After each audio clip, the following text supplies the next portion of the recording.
शिव चर्चा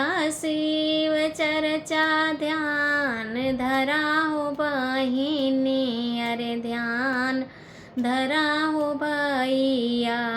अरे तीनही सूतरवा तोहरे काम अइहें बहिनी, अरे काम अइहें हो भैया। अरे तीनही सूतरवा तोहरे काम अइहें बहिनी, अरे काम अइहें हो भैया।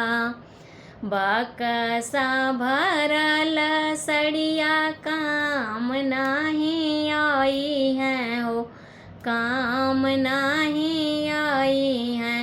अरे 5 गज कपड़वा दे निकाल दिहें बहिनी, निकाल दिहें भैया। शिव चर्चा ध्यान धराए बहिनी, अरे ध्यान धराए भैया।